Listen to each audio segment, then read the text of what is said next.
Well, the winter season is far from over, but it's been a busy one already for the American Red Cross. Here to tell us about the situations it's had to deal with and worrying about the future is Dave Skutnik, the Regional Director of Communications for the American Red Cross. Dave, every time I see these horrific fires in the news, and they always say the American Red Cross is helping. The American Red Cross is helping. You guys have been really busy. Yeah, it sure has. It's been very busy, really, since the weather turned really cold right after Christmas, and it's just been a straight shot right through there. A lot of fires across the region, and a lot of them caused by people trying to do different things to stay warm, which you certainly can't blame anybody. We're all fighting to stay warm right now. But there's a number of safety tips that we want to kind of pass along to try to keep people safe and warm at the same time. All right, now you told me that you said a lot of these fires are often caused by people trying to thaw frozen pipes. Yeah, with the cold weather that we've had, again, since about Christmas time or so, because it was such an extended period of cold weather, we're seeing a lot of problems with frozen pipes. Never use an open flame to thaw frozen pipes. The best way to do it is either with getting a space heater nice and close to it, a hair dryer works well, or just taking hot rags, actually a hot bucket of water, and wrapping the hot rags around them and replacing those hot rags every few minutes to slowly thaw out the pipe. You never want to use a flame. There's a lot of insulation around pipes, and they can catch fire like that.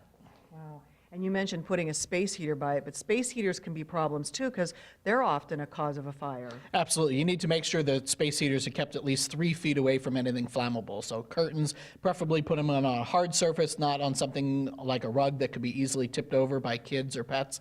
And another big one we find, space heaters actually need to be plugged directly into the wall. They tend to draw a lot of current, so you never want to use extension cords or power strips because they can actually overheat with the amount of current that the space heater is pulling. So make sure the space heater is plugged directly into the wall.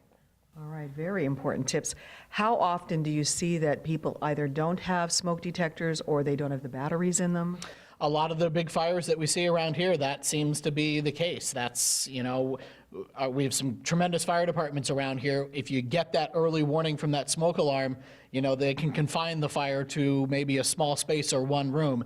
But when a whole house goes up, a lot of times it's because there were no smoke alarms and you didn't find out the house was on fire until it was, too late. So you need to make sure you have working smoke alarms. Test them at least once a month. You want to replace the batteries at least once a year if you need to. And smoke alarms themselves actually have to be replaced every 10 years. They don't last forever. So just because you're replacing the battery doesn't mean the smoke alarm is a perfectly working smoke alarm. 2 minutes to get out once that smoke alarm sounds. So it really can save your life. And a lot of times you're giving people free smoke detectors too. Yeah, absolutely. You can give us a call at 455-9517 in our Hazleton office, and we'll glad to set you up with an appointment to schedule to come to your home and actually install brand new smoke alarms in your home. Wow, that's a great deal. We want to help you as well, the American Red Cross helping everyone else. How can people donate? Because I'm sure your resources are being tapped.